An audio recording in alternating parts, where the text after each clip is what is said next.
are so getting back, baby. Oh, boy.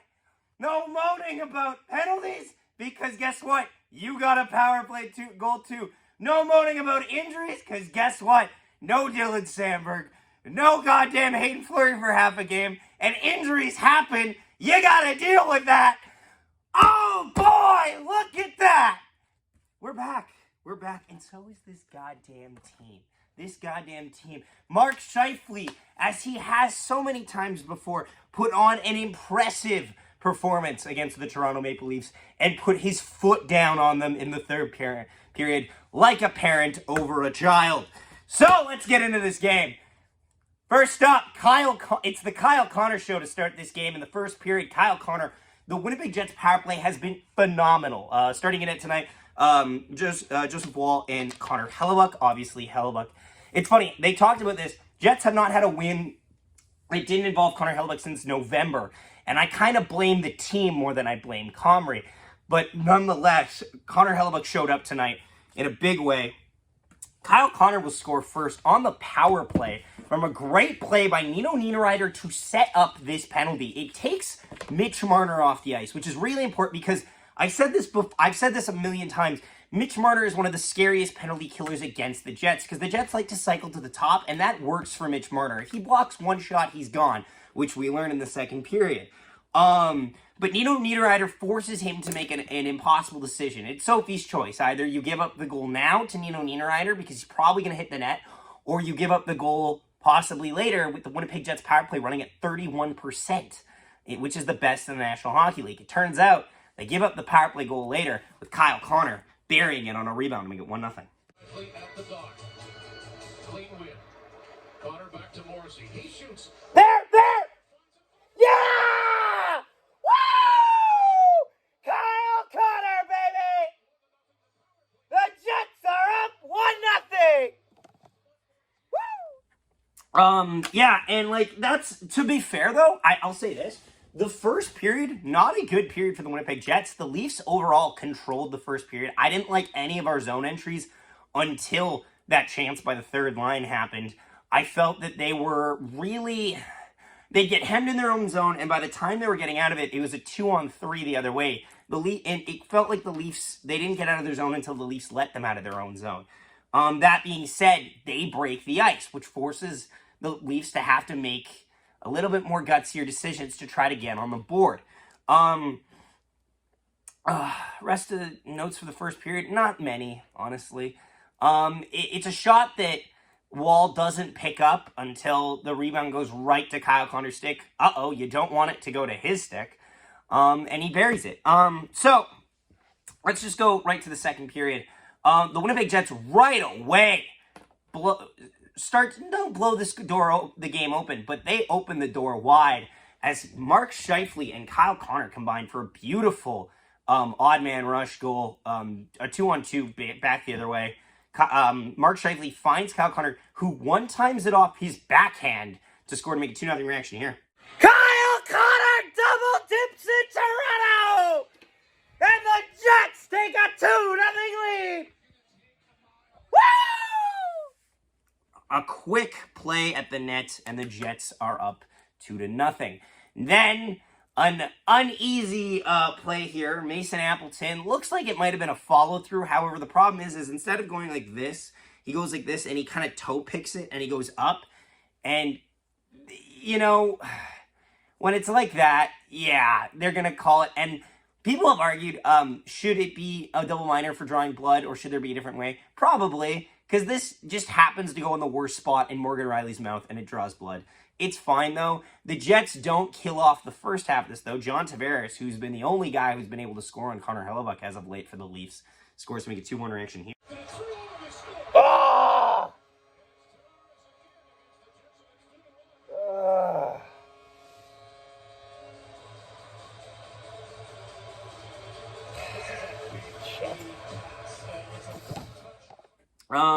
Tavares scores on a beautiful setup pass, and then the Jets kill the rest of the penalty, which is basically all you would like. You at least kill one.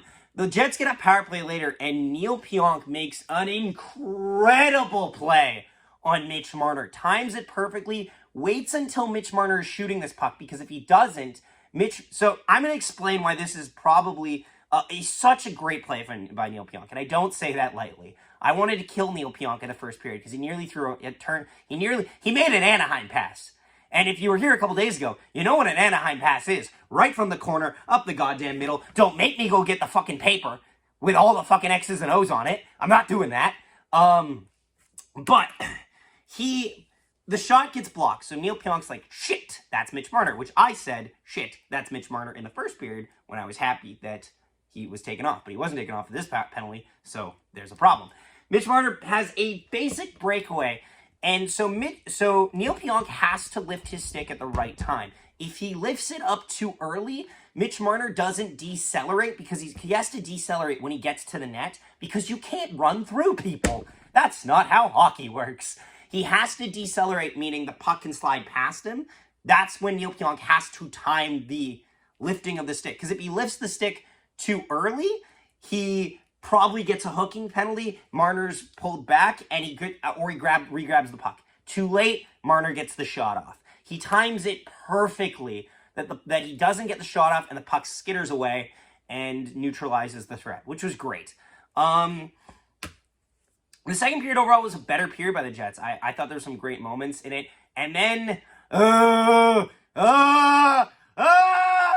Hayden Fleury goes down. Now, funnily enough, we'll talk about this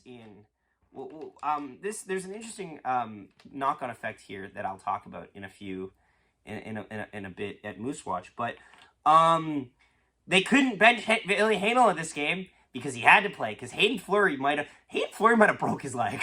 I'm legitimately worried how Hayden Fleury falls here. He doesn't get up at all, and then he gets up, and it's so very badly oh my god, just ice the puck. You need to get him off the ice type moment. He barely could stand. And then there's this immortally funny line by Kevin Sawyer.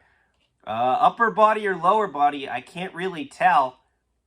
Or I can't tell if it's an upper body or lower body. While Hayden Fleury is going, like, brother, what do you think that is? What do you think that is? God. Anyway. End of the second period. What time is it? Moose Watch!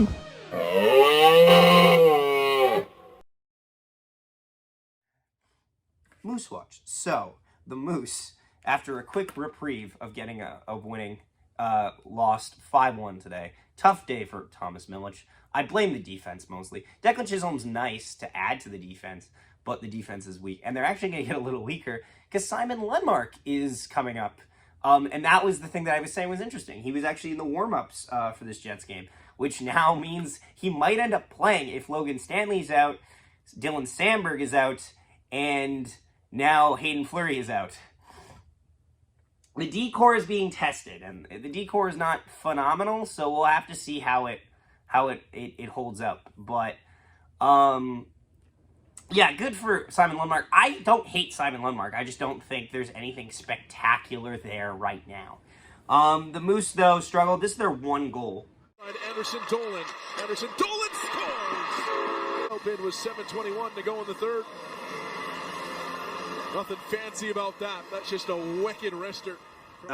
Jared Anderson Dolan, who's had a fine it's hard to say anyone's had a good campaign on the Moose because, the team doesn't even have 10 wins. They're 8 or 7 in 17 in 3. They're not good. To say someone's good on one team doesn't mean he's good on another. Also, hey, kind of hurts when you don't have a guy like Kyle Capobianco on the defense, doesn't it? Yeah, it does. Bet it does. But yeah, we go, let's go. That's pretty much it for Moose Watch. That's about it. Watch Braden Yanger at the World Juniors. That's all else I'm going to say. Because this is the last game before Christmas, and then Boxing Day is next. So this was a very Merry Christmas, wasn't it? Wasn't it, Jets fans? So we go to the third period, and the Jets just decide to start turning on the afterburners. It is the period of Mark Scheifele. The third period is Mark Scheifele's period, and it's a thing of beauty to watch. A man who said the immortal line, nothing better than beating Leafs, basically just powered his way single-handedly through the Toronto Maple Leafs. killing a team in one night. It was a beautiful thing to see. First off, it's their goal. Oh, God. It feels so well. Oh, my God, yes. The Gabe Vilardi play where he makes an incredible move, passes it over to the front net for Mark Scheifele, makes a 3-1 reaction here. Oh, so now they have to play Billy. Oh my God! Oh my God! Holy crap! Mark Scheifele makes it 3-1 on a beautiful play from Gabe Vilardi. Oh my God!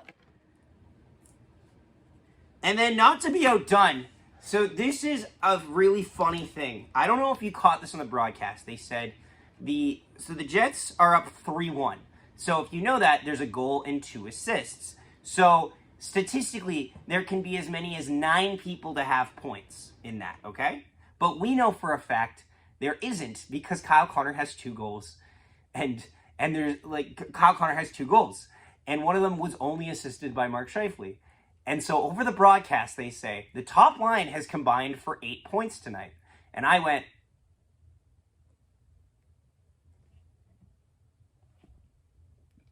I'm pretty sure Josh Morrissey shot that first puck to get the rebound.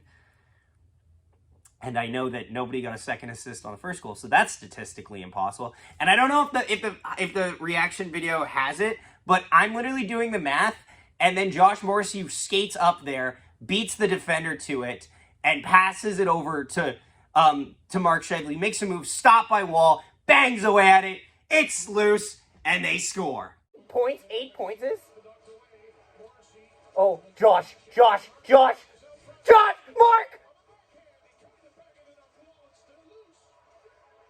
Yeah!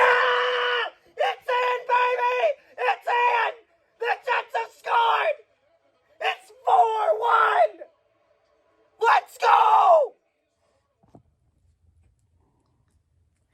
4-1 for the Jets, and then the Leafs start to make it a little scary. John Tavares with his second of the game. Again, the only Leaf they could get on the board against Hellebuck in a while scores to make it a 4-2 game reaction.